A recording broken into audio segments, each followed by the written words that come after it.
of silence coming for Brent. And anyway, we want to keep things positive, keep things in the light of, you know, all the great things that happen with education and how Brent was so involved with that. But at any rate, we have to get through a little bit of business first. So, all right. You want to go ahead and start, Kathleen and Charles? Can you put up your cameras? Maybe. All right now. Just put your wine in a coffee mug and. It's a good idea. All right, Eric. Kendall just gave herself away. Yeah. I did see a smart little meme that said somebody on Zoom would put connecting, just the word on there constantly. Yeah. My brother's a professor. He's seen it all. So. All right. Well, let's go ahead and in respect of everybody's time, let's go ahead and get this going. I'd like to first welcome everybody, all the board members, of course, and the special guest who will be introduced later in the meeting. If there's any other members of the public, of course, you're welcome to join us via YouTube, where you can have others join us.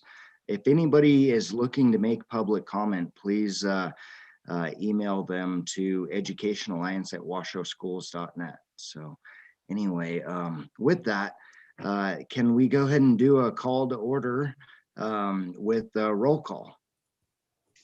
Yes, sir. All right. Thank you, Lauren. All right. All right. Natha Anderson. Present. Last time. Oh. So I'm so proud of myself too, because I finally, got your name right, 2 years later. So, Dave Bianchi. We can officially call her Assemblywoman. Yes. Yes. Thank you, Assemblymember Wolf. Welcome aboard. Dave Bianchi. Here.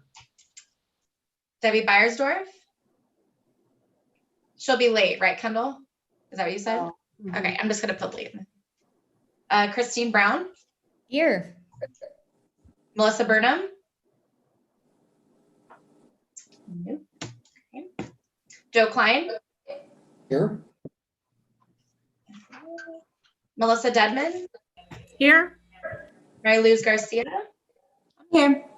Lauren Garfinkel is here. Kendall Inskip. Present. Landon Miller. I'm here. Sorry, I did It's not. fine. I'm kind of looking back and forth anyway. Chris Morgan. Zooming. Ah, Charles Pasillas. Here I am. Michelle Sanchez Bickley. Here. All right. Eric Sheets. here. And Jill Tolles. Here. Awesome. Wonderful. It sounds like we have a quorum. We do. All right. The first portion of business that I'd like to do is go ahead and adopting the agenda. I'd like to go ahead and ask for a motion. Please, when you make a motion, to help Lauren, I know when I was being secretary, it helped me. Please state your name on the motion or the second. So do we have a motion to adopt the agenda? And with that being said, are there any comments? So I have a comment. Okay. So I would like to pull item 2.07 from the agenda. That's the P16 white paper. We are still completing an appendix on that, and I'd like to have us look at the entire package before we vote to move it forward or not. I would like to ask that we pull that from the agenda and put it back on tentatively for January, if the exec committee would like to do that. And I would ask the members to, the board members, to just review the document for homework for next time. Okay, great. And again, like 95% of that paper is there. It's just the appendix. Yes. To help support The it. report is complete. It's just the appendix. We want to get all the background data in the appendix. Okay. With that being said, any other changes to the agenda? And if not, will somebody make that motion? Hi, this is Landon Miller. I'll make an motion to adopt the agenda. And this is Natha. I'll second. All right. All those in favor, would you motion or note yes, thumbs up somehow? Aye. Aye. Aye. Okay, any dissent or any nays? Any dissents? Okay, with that, it sounds like it passes unanimously. Brittany, do we have any public comment? We do not currently have any public comment. Okay, all right. Next portion of business, approval of the minutes for September 28th. Same thing, do we have a motion for adoption? This is Dave. Melissa Dedman, I'll move. Okay, You beat me to it. I'll say second. This is Dave. Dave seconds. Okay, all right. All those in favor, please say aye. Aye. Aye. Aye. Aye. Any opposed? Okay, any abstaining? All right, with that, it sounds like it passes unanimously. All right, now we get into some big deal. So this is update and discussion on the structure, programs, and working groups of the Education Alliance for the 2020-2021 school year. With that, we have some people we'd like to introduce, but first I'd like to go over what I thought was a bit heartbreaking, honestly, for me.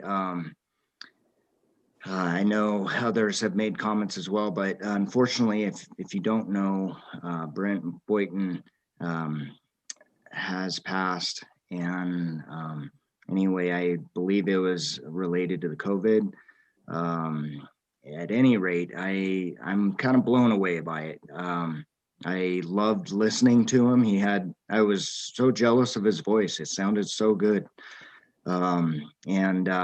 Anyway, all I could do all weekend was just think about how amazing he is. So my heartfelt respect and support goes out to the family and everybody else. But with that, I'd like to do a moment of silence, and then I'd like to ask if there's anybody that would like to say anything in memory of Brent, and then explore some ideas on how we can honor and celebrate him. So if you don't mind, it's 4:10 right now. If you'd like to say a prayer or anything like that, please take the next minute to do so.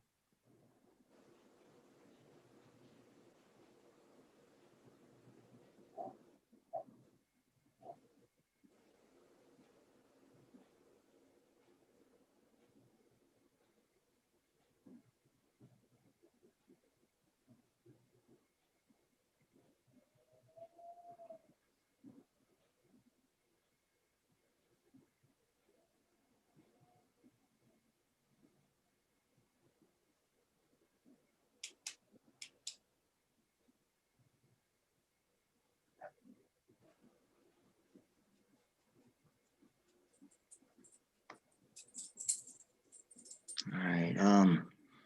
Is there anybody that would like to say any words on Brent? This is Dave. I've known Brent since the 90s, and my son went to work at KOLO TV as a teleprompter operator. And he told me the other day when we were chatting about Brent that here was this teleprompter operator who'd go to the company parties. And so Brent was an anchor, that's the star of the show. And Brent would always make a point to come over and talk to him. And I just think that says volumes about what kind of guy Brent really was. And I enjoyed his friendship through the years. We always run into each other at different things and had lunch a few times. Just a great guy. Although he still had the journalistic part of him to ask tough questions, which was good. makes for an excellent board member. So yeah, I'll miss Brent a lot. Absolutely. All right, anybody else? So I also have known Brent for a number of years, but I didn't know it at the time that we knew each other because he actually came out to Nevada to work for a governor. I believe it might have been Gibbons. So it's been a number of years, maybe even a little bit after he was working in the news area. And so there was a few times that I was working for my dad at the time, and so every once in a while we'd run into each other and stuff. But then being on this board, I got a chance to see him in a different light. And he was, again, always positive, always looking for common ground. And also just, it wasn't judgmental, was looking for the answer and looking for the best solutions. It was never about gotcha. It was about how do we get this information together? And I just think that that's really who he was as a person.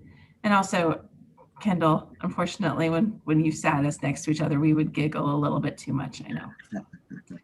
So it was good that we were on Zoom the last few meetings, but. That's all that matters, is that you giggled. Right. And it's okay if you laugh at me. I know I tell really bad jokes.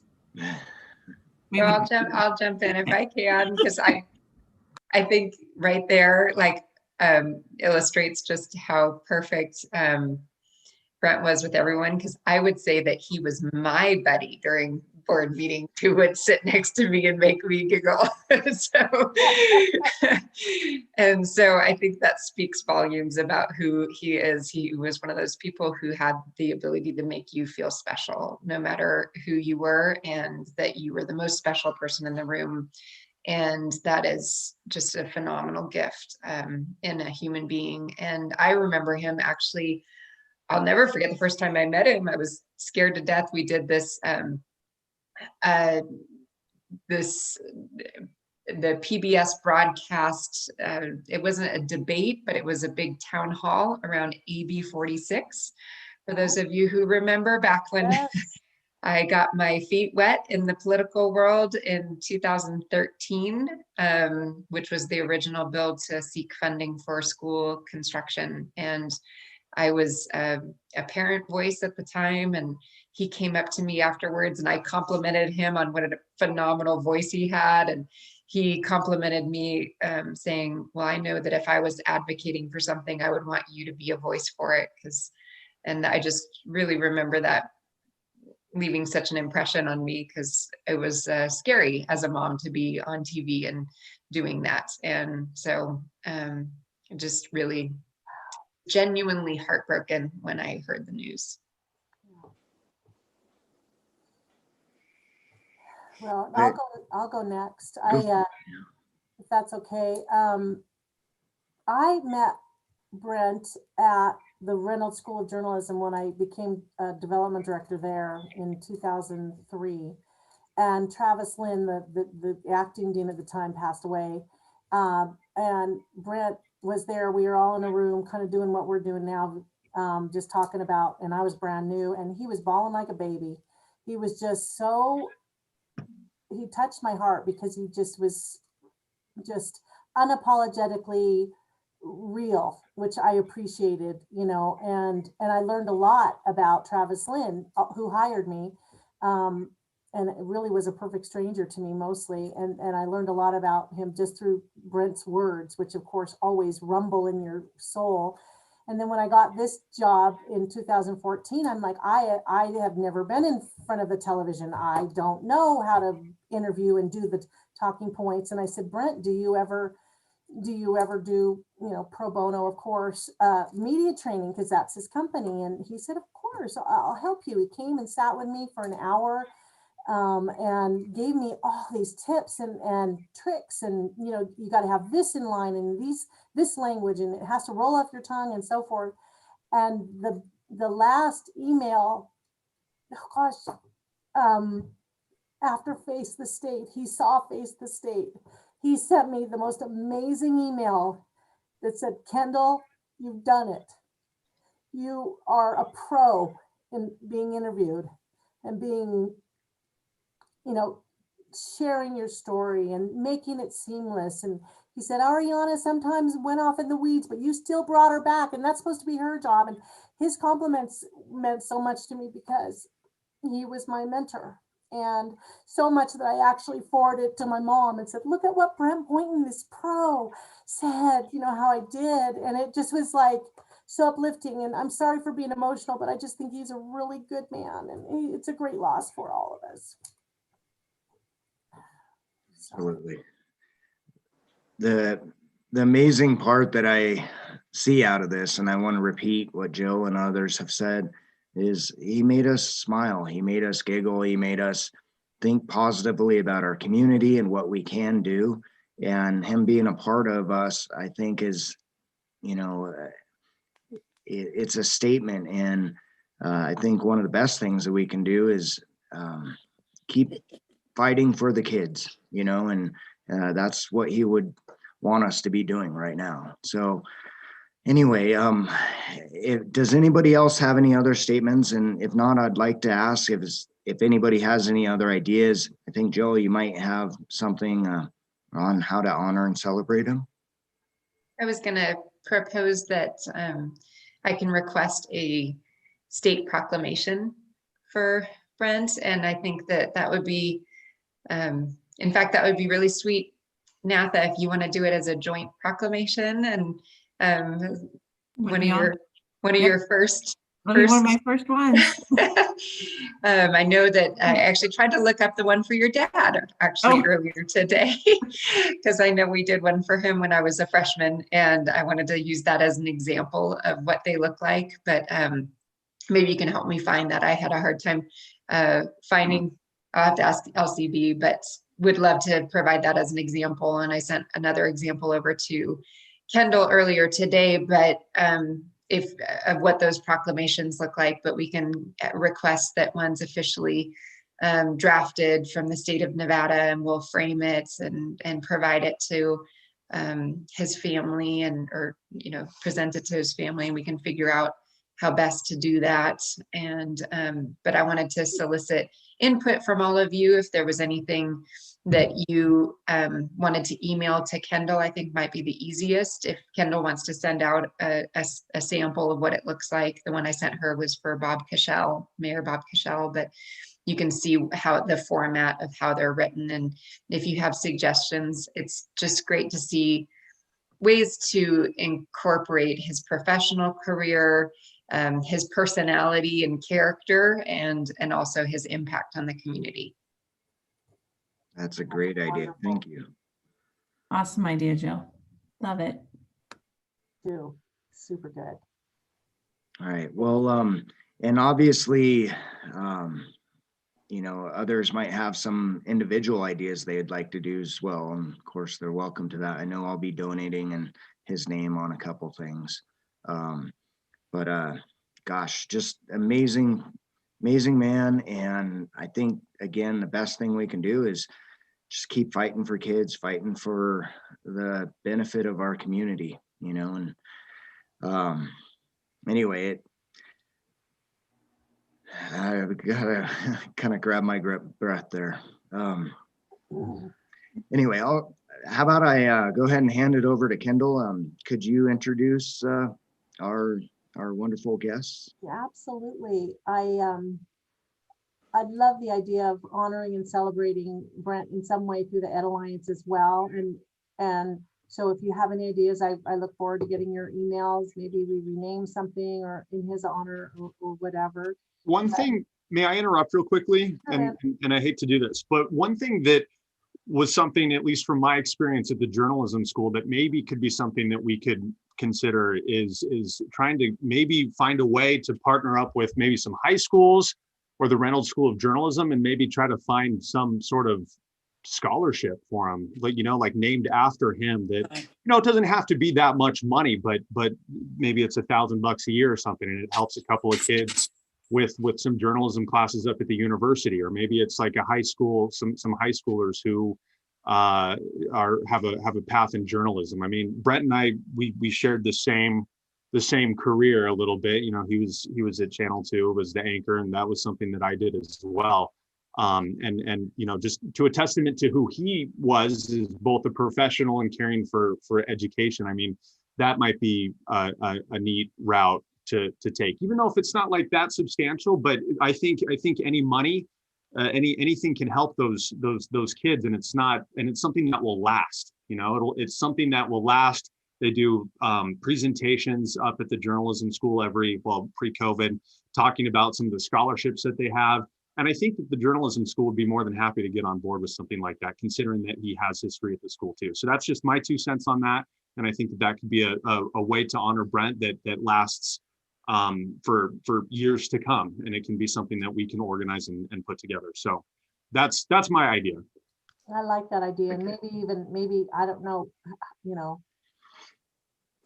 us as donors and who might donate to that, I think would be pretty cool. So if we work with the J School on that, and I keep thinking about Colo, or, you know, maybe Colo Cares does a little pitch, or I don't know. Well, let's talk about it. I look forward to that. Has anybody talked with his family? No. Whether or not they'll be starting up a scholarship or anything? Well, they might be, yeah. I have a number. I just haven't felt compelled to interfere right now, but I will do that. I'll reach out to Patty, his wife. That'd be great. And if you have her mailing address, if you could send it to us as well, I'd really appreciate it. Mailing address, absolutely. Thanks. And Kendall, what you mentioned is what I was sort of thinking. What do we have to name after him, like within the Alliance? Because, you know, I think these other ideas are fantastic, but is there anything within our organization that we can do for him? Well, I keep thinking of the marketing team, which he was the co-chair of the marketing group. You know, he wanted to call it more than marketing, because it is more than marketing. He said it's goodwill, and you know, he said we're spreading goodwill. That's what we do, and we're connecting people to the benefit of children and students. And so, yeah, we should think about that for sure. I would love to think about that as well. Maybe there's something within the Run for Education. Yeah. We can highlight for him as well. I was thinking that we could, you know, make him like an honorable partner in education, you know, in the next couple of months when we have the ceremony and whatever we decide to do with that. I know we just talked about it last week of what that looks like for the PI Awards, but yes, he definitely would earn that, you know. Absolutely. And with his work on Make-A-Wish too, right? With what he's done for children and Justine Palacios. She reached out to me when she first had heard, because he served on Make-A-Wish for quite some time too. So I know they're going to be doing something for him as well, with his impact on that organization as well. So a lot of good things. I like that idea. I like an honorable partner in education, and his family gets the PI award. That'd be cool. That'd be super cool, I think. Thanks, Landon, for coming up, and Chris for coming up with those additional ideas. I'll reach out to you. I'll send you the mailing address for his home family, and I'll get in touch with the family and see where we might fit in there on that. Let me know, Kendall. So you'll talk to them, and then Landon, maybe I can get your help in talking to the School of Journalism. Kendall, sounds like you're still connected with them too. But yeah, I'd like to make sure we follow through with these things. Thank you. Let me know where I can help on that, and I'll just try to push. Okay, perfect. Thank you. And with that, we are so excited for your new chapter, Natha, and congratulations, Assemblywoman. That is just, I'm so proud of you and just so excited for your new impact on the state. Thank you. Thank you so much. It sounds like we'll be taking you under her wing. She will be mentoring me big time. And I'm just honored to know all of you, really, and the things that you do in your life. Just know how proud we are. We're always here to lift you up, to help you, support you in whatever you do in your professional lives. And Natha, as you move forward, know that as well. And with that, I'm so excited to welcome Phil Kaiser. And Natha, maybe you can help me introduce him. the income, are you officially sworn in yet, Phil? I'm the vice president now to NAFTA. Poor guy, which means that I just get to tell him what to do all the time. And he ignores it all the time too. But yes. That's right. Yeah, I'm still the vice president. In January, NAFTA will be heading off to the assembly and taking on her official duties, and will step aside as the president of WEA. At that point, I will, because I'm the vice president, I will become the president of WEA, and obviously be participating here with the Ed Alliance. And just to give you a little background on myself, I was raised here in the Reno Sparks area. I went off to college on the East Coast and stayed in the Washington, D.C. area, working on Capitol Hill in the Library of Congress for about a decade and for private industry, and then came back and got my teaching certificate. I've been involved here in teaching for 20 years now and involved in advocating for education funding and a variety of different ways. So looking forward to our alliance for sure.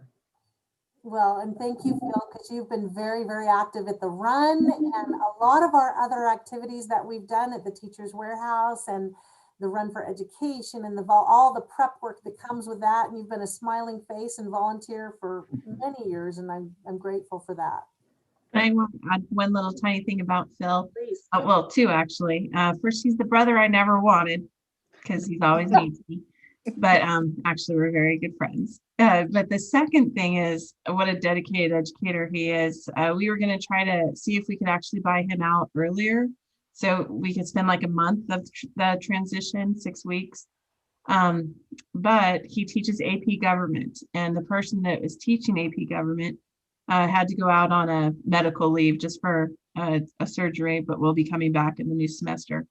And Phil took it on instead of being able to be bought out, so we could do some training, because he's always put the students before his own needs continually. And there's been more than a few times when we've gone on different NEA or NSCA or even WEA type of conferences where we have to go out of town. And if I look over one more time in an airplane and see him with a pile of papers, I think I would throw the papers out the window if I could. So he is incredibly dedicated as an educator, and our teachers are really lucky, and our counselors and all of our educators, but our kids are going to miss out on a really great teacher for the next few years. So Thank you. I'm really excited he's going to be there. Thank you. Welcome, Phil. We're so happy to have you in our ranks, and we know you'll bring a good voice, ideas, fresh blood. We love it. And Natha, don't go too far. You're always invited, okay?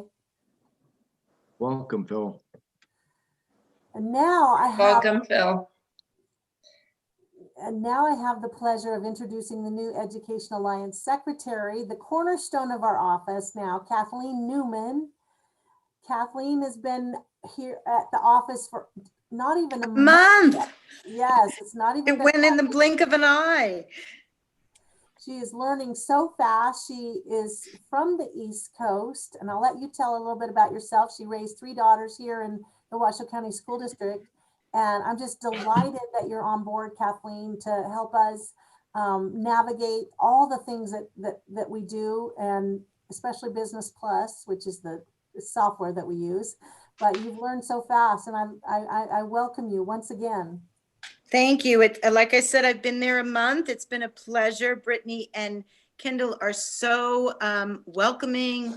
They've taught me a lot so far. I do have a lot to learn. I've come from the hospitality industry, so it's something totally different, but I really do get up every day and I'm like, yay, I'm going to work. So I'm very, very happy to be part of the team. Thank you very much. Welcome. Glad to have you. All right. Yeah, we're privileged to have you on our team. So thank Well, you just so much for joining us. be gentle with me, okay? Just for a little while. All right. Well, with that, it sounds like we have excellent team with us, so that's great. I'd like to go ahead and have Melissa Dednan talk about the strategic planning team update, if you don't mind. Yeah, great. Thanks, Eric. Just to give everyone a little update, we haven't quite gotten rolling yet with COVID and everything. But if you recall, we started these conversations last year about updating our strategic plan. So, of course, now that I'm talking, the dogs are barking in the background. But I'm looking to get a smaller group together, revisit the plan, see how it's going to align with Washoe County, who's just completed its bridge plan. And then eventually make sure that we're aligned with Washoe County's picture of a graduate plan, which is a more permanent planning structure there.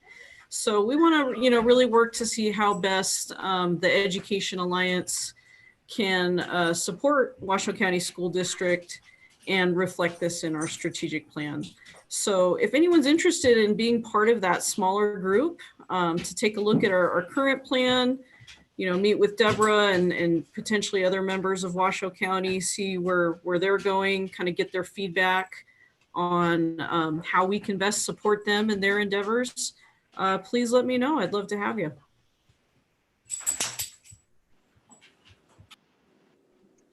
Well, thank you so much for doing that. It is important. And if anything, right now in this time of COVID, it actually affords us the opportunity to sit back and reflect. So, you make lemons into lemonade, right? And so thank you for taking that on. All right.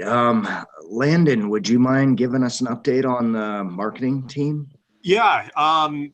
I'll give you guys an update on the marketing team. We met last Monday and we talked about several things, but we'll just give some of the main points for you now. The first one is that the principal for half day with the direction of the Washoe County School District, that is going to be put on hiatus for 2021, and obviously for right reasons. Principals are simply overwhelmed right now, and trying to get people together is just not something that will be happening in February. So we're excited for what can take place there come 2022. But again, the principal for half day will be on hiatus for 2021, but really no big surprises on that one. Another thing that we were discussing last Monday was how we would honor our PAC Champion Awards, our Partners in Education. And we're still kind of throwing some ideas out there. And if you have if you have anything that you think might work out for that, by all means, we'd love to hear from you. Some of the ideas right now, maybe trying to find a way to work with maybe some of the TV stations here in town to get some of our PAC champions featured in a more prominent area, maybe find a way to incorporate the laptop drive into that as well. Just trying to show maybe a bigger picture narrative of what our PAC champions have been able to raise from a monetary standpoint since March, since the beginning of COVID. Fun times, right? So those are some things that we're talking about with that. Again, if you have any ideas about how we can acknowledge and award those members of our community, we'd love to hear them. So that's the marketing team update there. So no principal for half day, and trying to figure out how to award our PAC champions. Well, thank you for all that work. I think that's even more critical right now, as you said, in the COVID stuff also, is we've got to be able to communicate what we want to do. And as we're pivoting or doing anything right now, again, it's a good opportunity to see how we can do things. So thank you. All right, I'm going to go ahead and open up item 2.03, which is presentation and discussion on the Board of Directors goals, including recognition by Community Foundation of Western Nevada as a 100% giving board. I just want to reiterate, thank you to the board for your financial contributions. We were recognized as 100% giving again. We actually had a total of $32,985. So that's awesome. So congratulations. Again, it really shows how dedicated we are, and we're putting our money where our mouth is. Literally, we're making in tough times we're giving. So that's great. All right, moving forward, let's see, 2.04, update on the distance learning laptop drive with information on technology, fundraising, sponsors, and goals. Kendall, would you give us an update on that? Yes, I just have a brief update on that, but it's really, really good. We have raised a total of $562,000, and then we have another 15,000 in pledges. So with pledges, it's about $576,181 for kids' laptops. That's amazing. Raise the roof. Awesome. And I want to tell you that the Run for Education sponsors that have redirected their gifts, they've a total of $86,100. And that's about $28,400 more than in 2019. So not only have they've redirected, they've increased their giving in that area. And I want to give a shout out to Lauren Garfinkel for Panasonic's pledge. $15,000, it's huge. And as she's indicated, we can share that out a little bit with the laptop drive and some other things. I know that Panasonic would like some of those funding to go to Run for Ed 2020. So I love positive, optimistic thinking for 2021. We've actually booked the Sparks Marina and we haven't had to pay anything yet, but we put a date on the calendar. I think it was October 21st. Is that right, Brittany? Excuse me.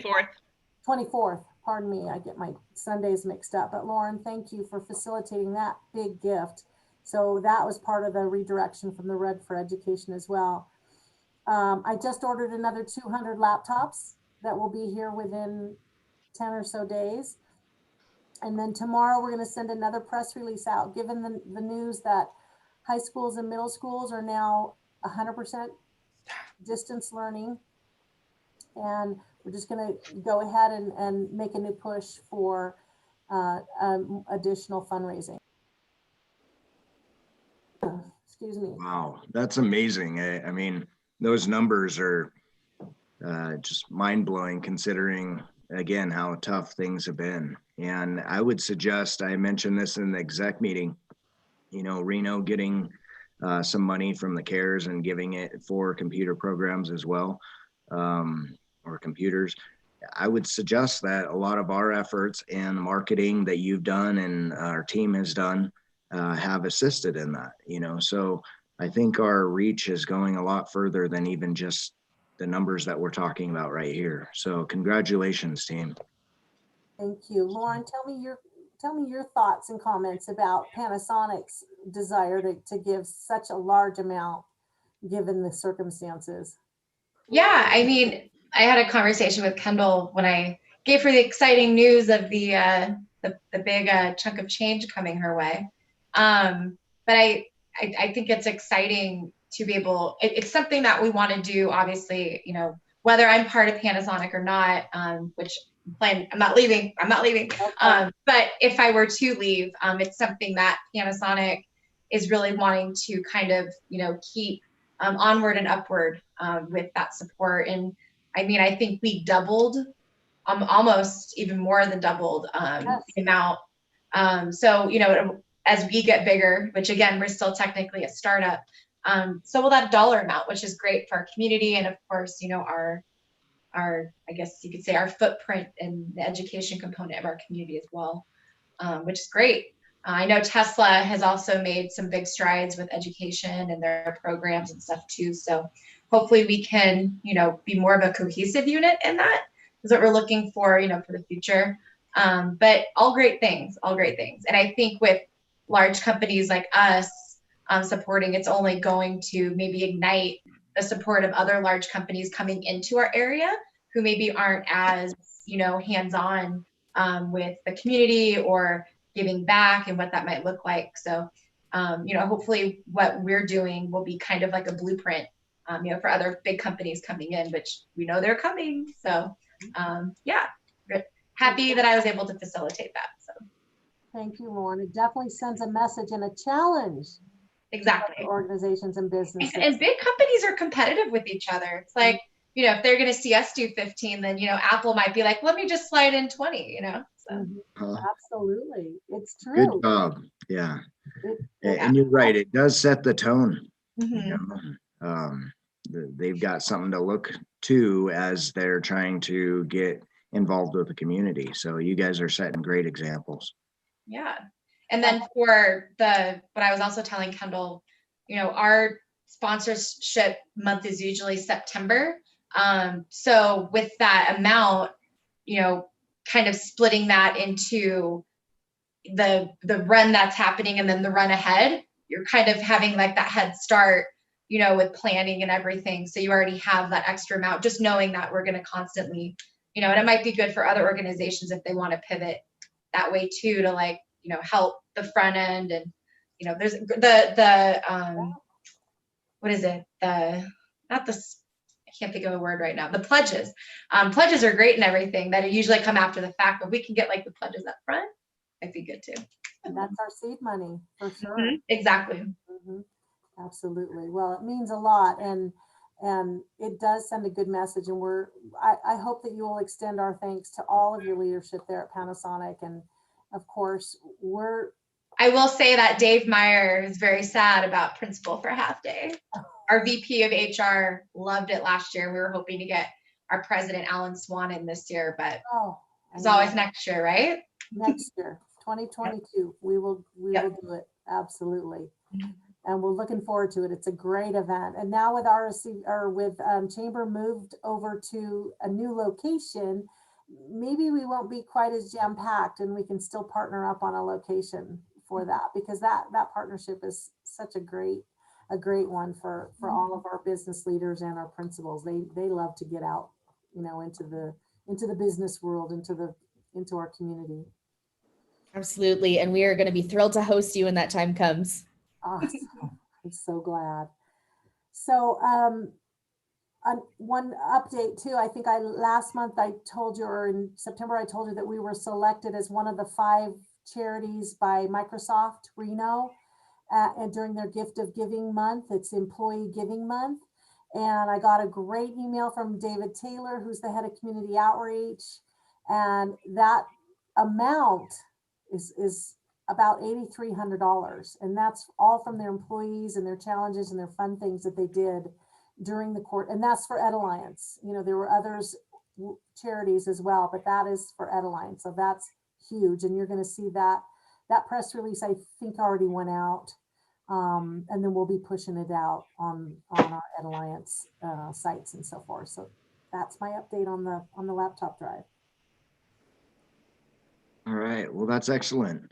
I'm looking on the screens and seeing what boxes pop up yellow. If anybody does want to make any comments, please jump out there in case I am moving forward without noticing that. So, all right. I'll go ahead and move on to the next item, which I believe is 2.05.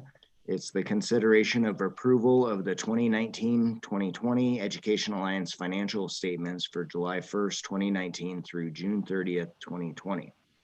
For that, I'll go ahead and hand it over to Kendall and our treasurer, Chris Morgan. Yeah, can we share on? Yeah, can we share it on screen, Kendall? Yeah. Got it. Beautiful.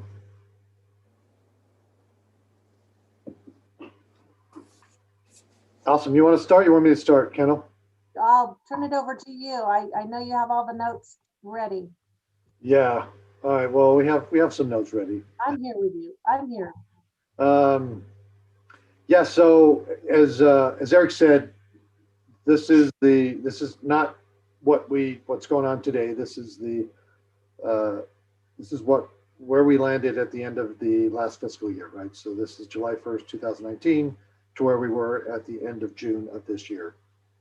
I encourage you all to look through the documents that we sent you. You should have all this. Just a couple things wanted to highlight for you. And then if you do have any questions, we want to dig into those. So one new thing is what we just talked about. Just we now have a laptop account that we're tracking. And as of June of this year, we had about 20,000 in that. And as you know, we've seen a lot more activity in the last couple months, but that's something we'll be watching. I think on this one, the only other thing a couple of things to call out. One is, we ended the year in a stronger financial position than we started it across the board. So that's good. And it's notable, I think, the amount of in-kind donations that the organization received through last year, almost 200,000. So that's obviously a huge impact and benefit to our work. Hey, Chris, I just want to also make a point. This amount here, the distance learning laptop drive, we've been utilizing an account in the United Federal Credit Union because we can turn it over and write checks for laptops really quick. When we started July 1, we had a balance, obviously in 19, a balance in there, but most of it, I think to the tune of 18,000 or 17,000 and some change was Run for Education sponsorships. And so most of this was taken down to about $1,000 throughout this time, which is what we keep within this account. That was designated for, so when you see expenditures, it also includes the 18, and I can give you the exact amount if you want it, that went back to the run because it was sponsor money that came in online, because this is where our online sponsorships and donations come through. Perfect. Thank you, Kendall. I think, here's the breakdown of our Ed Alliance accounts. We have our program accounts and we have our administration accounts. So these are our program accounts. Again, you can see we ended stronger almost across the board, with the exception of the P16 Council.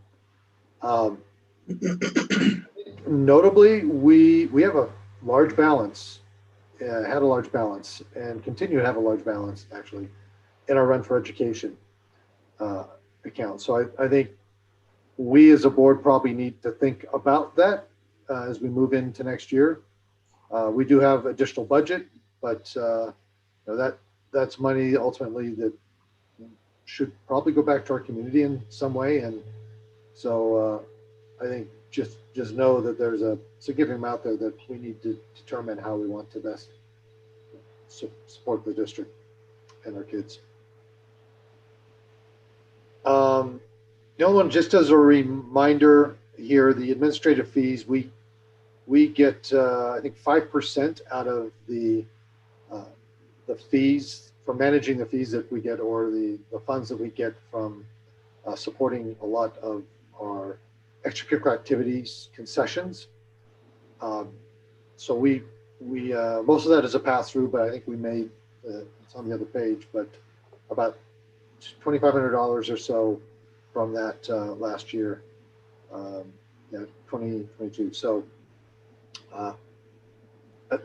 there's a little bit there that we made, but that's where that line item comes from. And I don't know that there's really anything else that is probably worth highlighting here, except the fact that those fees we're not going to see probably this year as a result of the pandemic. There's not a lot of concessions going on. And I don't know, Kendall, beyond that, are there any other revenues that or expenditures that Run for Education, obviously a big one, that is going to be impacted from the pandemic through the rest of this year? Well, you already mentioned the levy, pro sports catering concessions, around anywhere between $3,000 and $4,000. Usually we secure from that. The run is usually around $6,000. We also utilize a lot of that run balance, like you're talking to, like Lauren was saying, or to preload, the expenditures that goes toward the run. Yeah.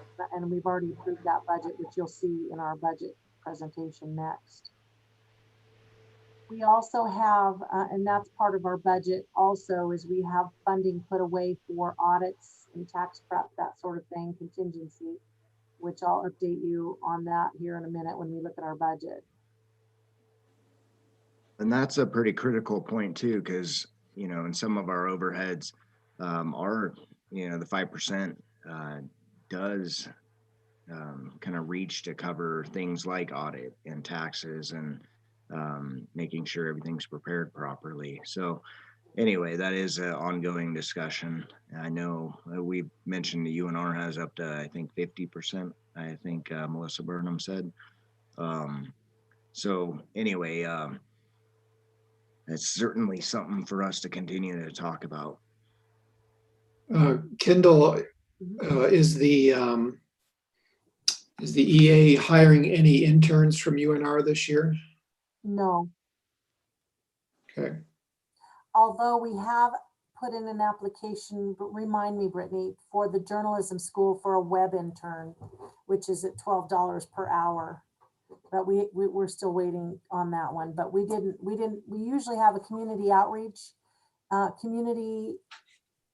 communications intern, which helps us with principal for a day and the teacher events that we do usually in the spring and the early summer. But since we're not doing P4D and we're doing social distancing, usually the start date on PAC interns is like January 28th.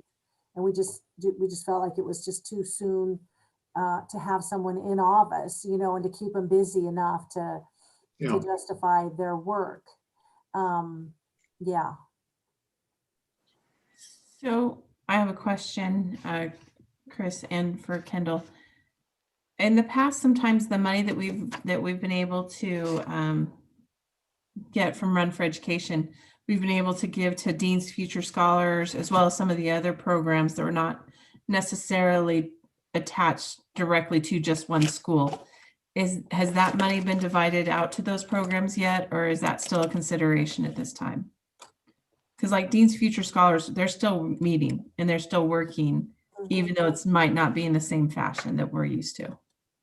Right. And our board, you may recall, gosh, it's been when Nanette was secretary, so it's been 4 or 5 years, maybe 3 or 4 years, where the board decided to allocate some of the funding from the run to just to schools, you know, PE programs.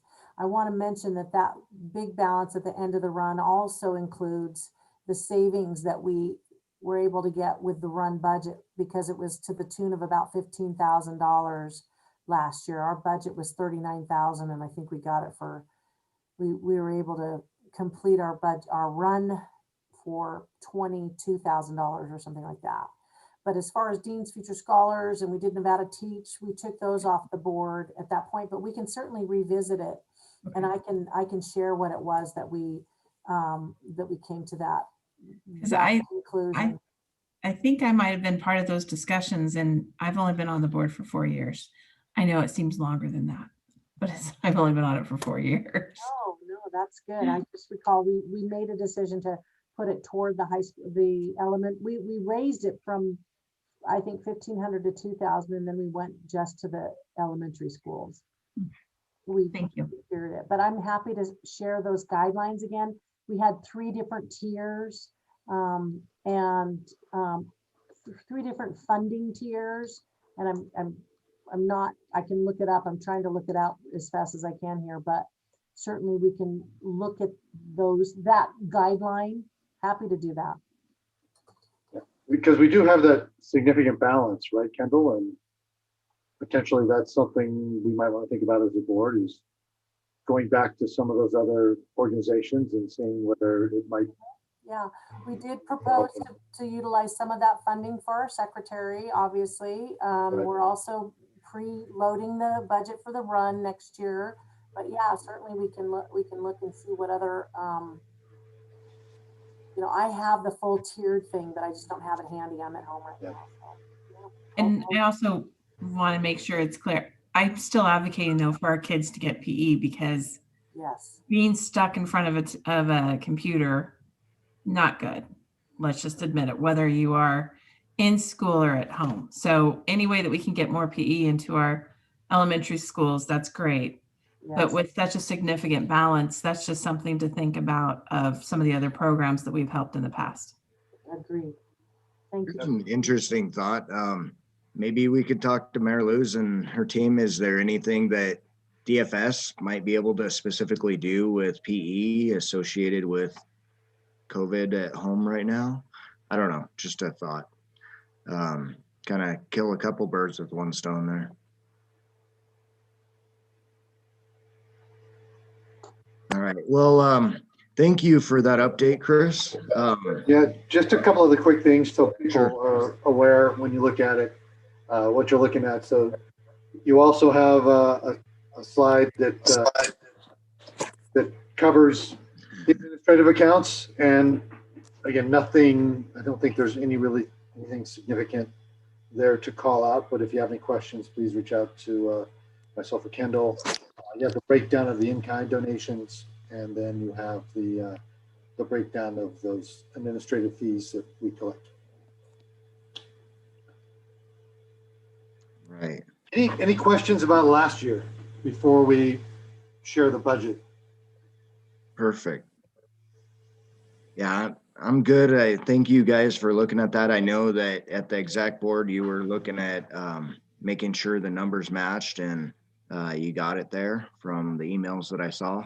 Yes. So good job.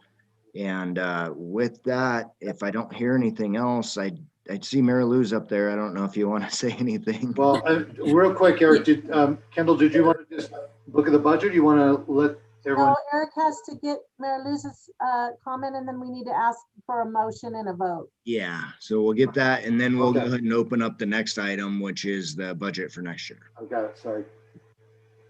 Yeah, I was trying to chat, but my chat function wasn't working. I just wanted to say thank you for thinking of us. There's definitely a lot of need for classes. We try to offer in-person PE 2020 during the summer on the UNR campus. We were super excited about it because it's a class that a lot of students dread. We were going to partner with the Wiegand Fitness Center, and we had all these like great plans, but of course, due to COVID, we couldn't offer any in person. So I'm always open to brainstorming ideas. We plan on offering our full summer program. Hopefully it's in person this year, but if not, we have the means to go remote. Okay, well, thank you. I think that is something that we should discuss, you know, as it moves forward with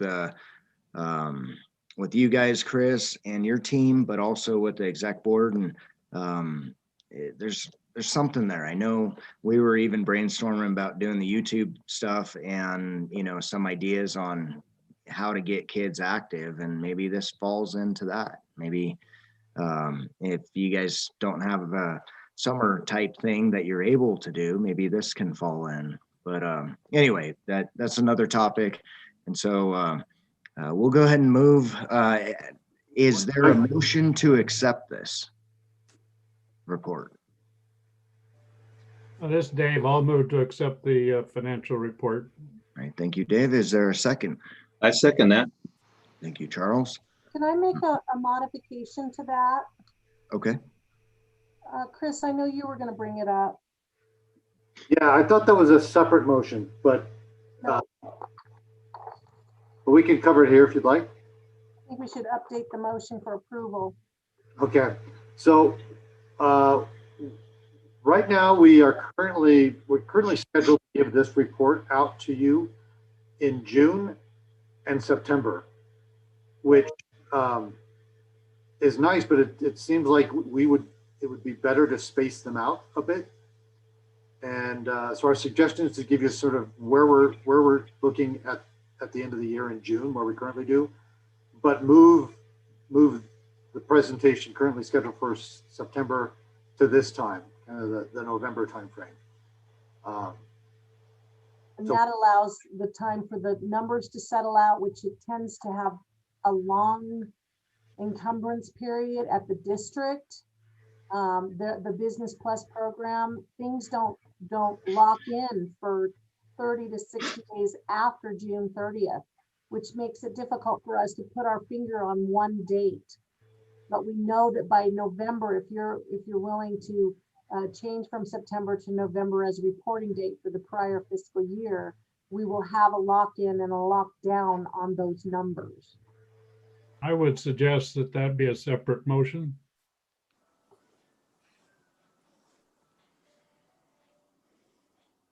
right. Well, with that being said, I think I'm leaning towards what David said there. So can we first we heard a motion in a second with Dave actually moving, I believe, to first it. So let's go ahead and take a vote on that, and then we'll bring up the other as another motion.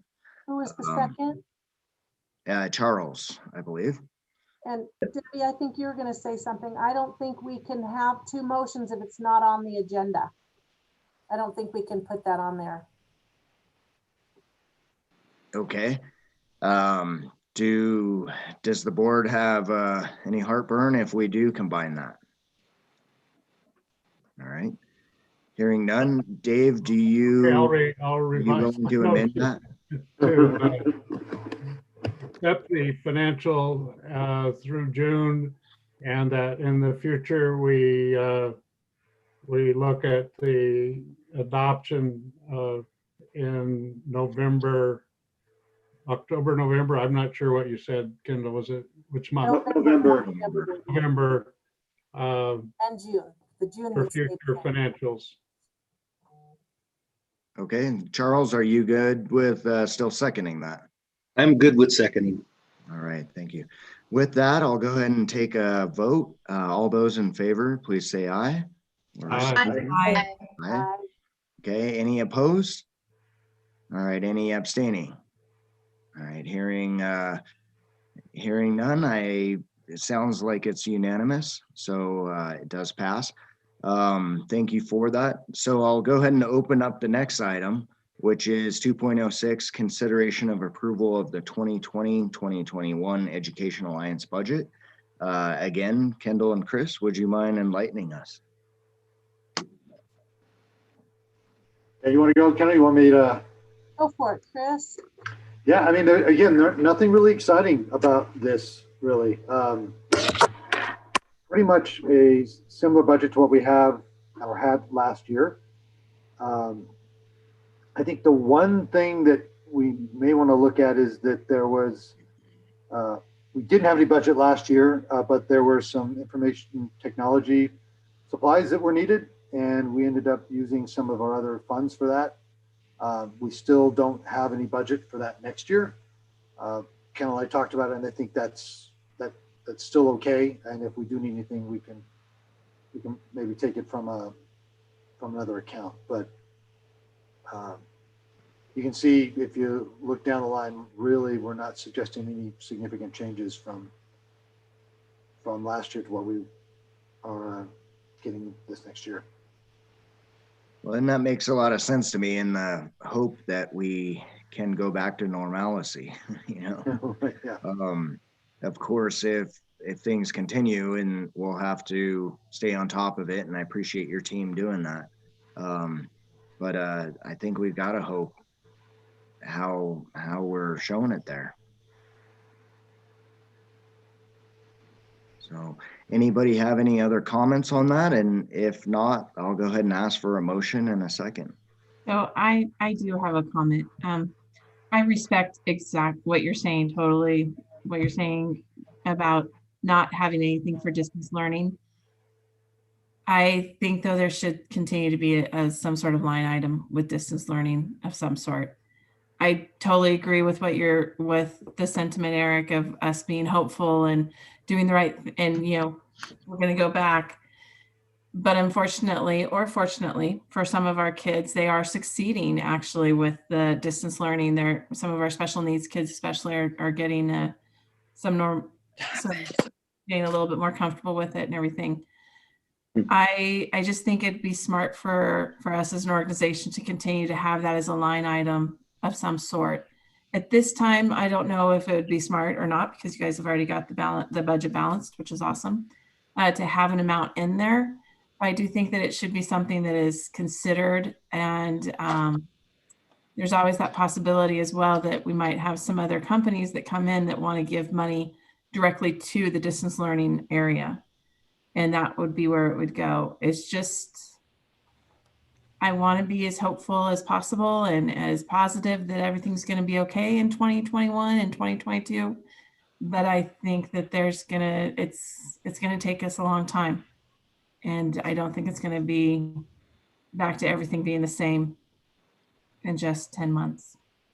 So that's just something just to think about, of possibly leaving it blank, but at least having something, some item in the budget that has to do with helping with distance learning. So Natha, I think unfortunately you're right that this is going to continue to be an issue. That I don't think that line item is going to go away. We'll keep that. I think our discussion as a board is, does that become an initiative we continue to put energy behind going forward? So I think we will always be there as a place to take donations for distance learning. There's been a big drive for it, but do we want to do more than that? And do we want to continue to put more marketing power behind that? I'd like to piggyback off of that. So obviously our focus is with children, but what about the teachers who might need newer technology or any of that to do their job? I mean, is there, and to better, the whole education system we have here, are we doing anything to support them? Or is that really more the district? Or how can we do that? Because it's kind of like, what came first, the chicken or the egg? Like, you don't have students without teachers and vice versa. So it might, if we are, distance learning in the future, which again, we're all like this, hopefully not. But for that, I mean, how are we supporting those teachers and how can we, if we're not already? Might be something to keep that, as Natha was saying, on that line item as well. Does this fall ultimately into your work, Melissa, as you start thinking about our strategy and where how distance learning fits in?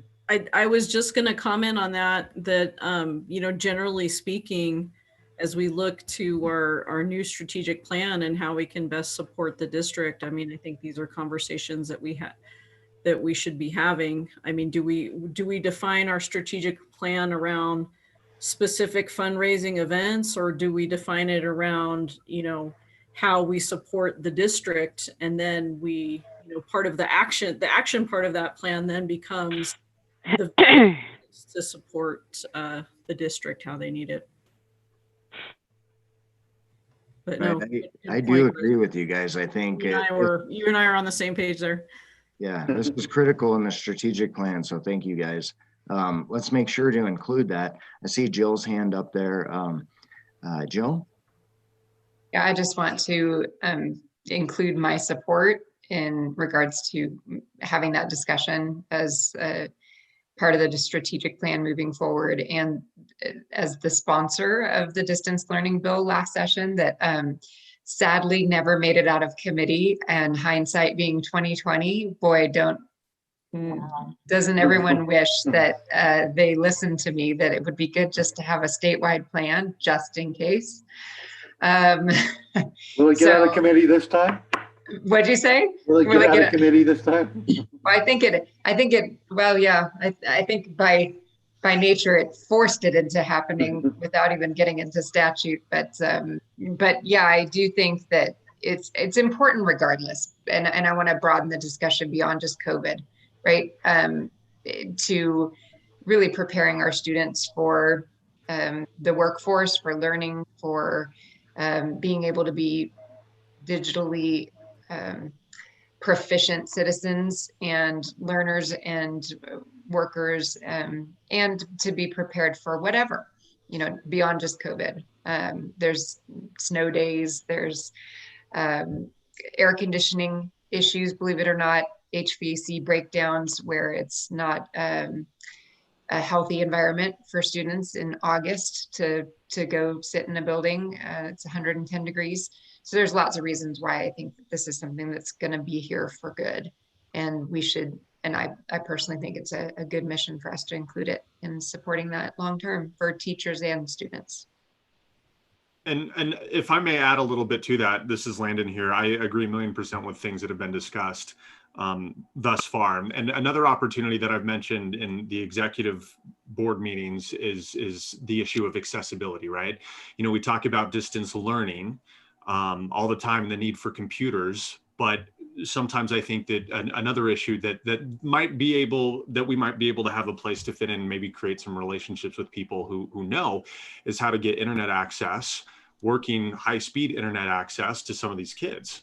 Because we can have all the computers in the world, but if we don't have any ways to connect them, then there's no real point to the computers, right? So I think as we move ahead, that can be another way that we can consider moving forward. And to think that the world will go back to the way that the world was, I don't think that will ever be the case, right? And we can talk about that for a different day. But in terms of as an organization, whenever there's a crisis, right, and we've proven ourselves here, there's always an opportunity. There's always an opportunity to strengthen us as a group and as a people and as what we do with our mission. And I think it'll be an exciting thing to see how we can evolve from this over the next couple of years, as Jill mentioned, and Natha, as you mentioned, and however that looks. I think we'll have a place there. So that's my spiel. I do want to throw this out. Of course, we want to celebrate and assist the school district, but please keep in mind we are also assisting TMCC and UNR and the whole education packet that we got in Washoe here.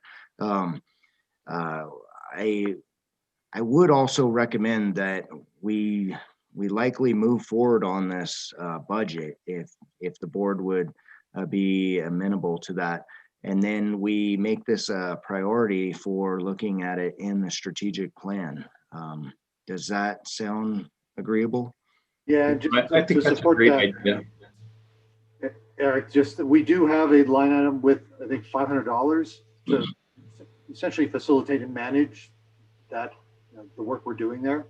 And we'll continue to track it. So it's not going away. I think the question of the board is, do we want to do more than just facilitate donations going forward? Oh, and I just want to mention that, that total dollar amount that I mentioned earlier that we've raised has 100% gone back to purchasing laptops, devices for students. We haven't collected anything from it. It's just definitely a flow through. So our two sources of revenue besides our incredible Washoe County School District is the admin fees from the run and the admin fees from the Levy Pro Sports concessions, which that's off the table, as well as any funding that we receive from you or any donors that's unrestricted. A lot of the dollar amounts in our accounts are restricted, which means, like, for example, our generous partner in education, Champion Renown, who has designated $5,000 for their 5 partner schools. We flow that through. Again, it's all flow through. We don't collect anything. And that's how most of our items are, simply because we have the district, we're a department, in the district that is completing and doing the good work. I also wanted to mention that I did talk to the head of IT, Chris Turner, because I had that question also about teachers. And he assured me that the district and their efforts, and Debbie, jump in anytime, that the district and their efforts through grants and other funding sources will accommodate teacher technology needs. Correct? Hey, Kendall, yeah, you're absolutely correct. And plans are being built now to institute what's called a refresh program. We used to have these a number of years ago, but where devices out in schools are refreshed every, I think it used to be, I don't know, Phil, Natha, like every 5 years, maybe? Is that what it was, kind of? And then, yeah, I think it was about 5 years. So then instituting, bringing that back again, which means that we got to find budget, right, to do that. But that's part of what Chris is working on with the budget office. And then departments like Kendall, me, et cetera, they would have to use their own operating budget to purchase new devices for those employees. this clearly the distance learning laptop drive has resonated, making sure kids stay connected, making sure kids continue their learning because they deserve to continue their learning. It's resonated. I mean, you see it. We raise between 130 and 140, $50,000 at the run, and we've raised, almost triple that with the run, and people care. I mean, $5 donations to huge donations, thanks to all of your connections and your organizations and the work we've done getting the word out and marketing it and talking to people and saying, there's nothing more important, and it won't go away. And I agree with you, Jill. I love, it is critical. I think it's going to fast track a lot of things, including making sure, and the good news is that kids need to be connected to their learning and continue their learning, but you're right, they need to be digitally proficient to work. It's something that has to happen for them to be successful. And now with the fast track of remote work and remote learning and all of that, you've got to have the right equipment for it. The good news is the gifts that we're taking now go through the we purchase the laptops and donate them to the district. So there's some sustainability to those donations. The district puts safe software that students know and teachers know, teachers are trained in, and that the Washoe County School District IT can service if there's any problems with that. And at the end of the school year, then that device comes back to the district, it's cleaned up inside and out, and then goes to another student. So there's what's a lifetime of a laptop? I don't know, 5 years, something like that, given that no Kool-Aid is spilled on it or whatever. But the beauty is that those gifts have some sustainability, some longer life to them through this process, which I think is important. And I agree with you. Our strategic plan, those are our goals, and our events and fundraising and programs and initiatives. That's how we accomplish our strategic plan. So based on this discussion, which I really appreciated everybody's, and based on Melissa's comment about it being something that's part of the strategic plan, which totally makes sense, I'm more than happy to make a motion if the chair feels comfortable doing so, of accepting the proposed budget as presented by Chris. And this is Jill. I'll second that motion. All right. So sounds like we can go ahead and vote. All those in favor, please signify by saying aye or thumbs up. Aye. Aye. Aye. All right. Any opposed? All right. And any abstaining? Hearing none, the motion passes. So again, great job, team. But with that being said, it sounds like we got plenty of work to include this with our strategic plan. So that is a good thing. I know when I was looking at the budget and setting up things, I like to match the strategic plan to the budget and vice versa. So it gives us good direction. So thank you for the comments, everybody. All right, so I'll go ahead and move on to the next item. And just as a reminder, we did table this basically for next meeting. But remember, there's homework in essence where we are asking you to read through the draft and see if you have any other comments. The only thing forthcoming is the appendix that's just, I believe, cleaning up a few tables. So we have gone through the majority of the agenda here. We're on closing items. The next meeting is January 25th. That'll be 2021, of course, at 4 p.m. We'll likely end up doing it the same Zoom broadcast here. With that, Brittany, do we have any public comments? We do not have any public comment. Okay. Any other comments from the board that anybody would like to make? Yes, this is Dave, President Eric. I wanted to comment, we really had some heartfelt comments about Brent and deservedly so. But I also wanted to mention someone else, another friend of mine who we lost in October. And probably most of you didn't know him. But it was someone I met when I was a freshman in college, pledging a fraternity, and he was an upperclassman. Somebody that always treated me with respect, and we've stayed friends over the years. And so he was a good friend, but we lost him in October, and that was John Janassi.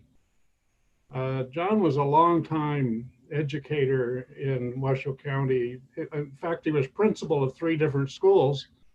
I think Sparks Middle School, Washoe High, which was what it was called then, and Hug. And he spent a number of years at Hug. And just to give you an idea of the kind of guy he was, when he was principal at Hug, he realized that the football field didn't have any lights. And so he took out a second on his house to borrow $80,000 to put lights in. And it was only some business people that found out about it that came to his rescue to help pay off his mortgage. So that was just the kind of guy he was. In the 80s, he and the general manager of Harris, which is a guy by the name of Ron Jeffries, and Lynn Atchison, who many of you do know, who was a community activist, launched what we call the first school business partnership at Hug. And that became known as what we call now Partners in Education, which of course evolved into this organization, the Education Alliance of Washoe County. And so I just wanted to share just a moment to remember John Janassi, who was a real asset to our community and to education. So thank you, Eric. Thank you very much for saying that, David. I know I'm friends with some of his family, and he has definitely made a big impact on this community as well. And the fact that we're basically here, you know, from roots he started, that's a huge statement. And if the board is okay with it, I would like to send a card to his family and Kay in particular. And then also they sent me a link. I could send it to you, Kendall, if you like, but that's what I've been struck with is where. Yeah. And it's kind of a, you know, online type thing, talking about him, but truly a remarkable man as well. So thank you again. And a little tough. So anyway, all right. Well, thank you all. For Brent as well, along those lines, just do a card from the board or something with a minimum for the family. I like that idea. Yeah. Yeah. Yeah. I think from what I heard earlier, it looks like, you know, we can talk about scholarship type thing with journalism school as well. And, you know, some other significant things, but yeah, let's stay on top of that. But at a bare minimum, we'll get a card going. I don't know how to digitally send that around per se, but I'll research a little bit. If you have a scanned, handwritten signature, send it to me. Yeah, and I can input that into put it in our letter or our card. However we decide to do that, that'd be good. I like that. Okay. All right. Definitely interesting times, but let's all stay together, keep fighting for the kids, making good stuff happen in the community, and do the things that Brent and John would like us to do. And please keep them in mind as we do positive things. So I'll go ahead and adjourn the meeting. Thank you all, and please have a wonderful holiday season. I'm so happy that you're with us.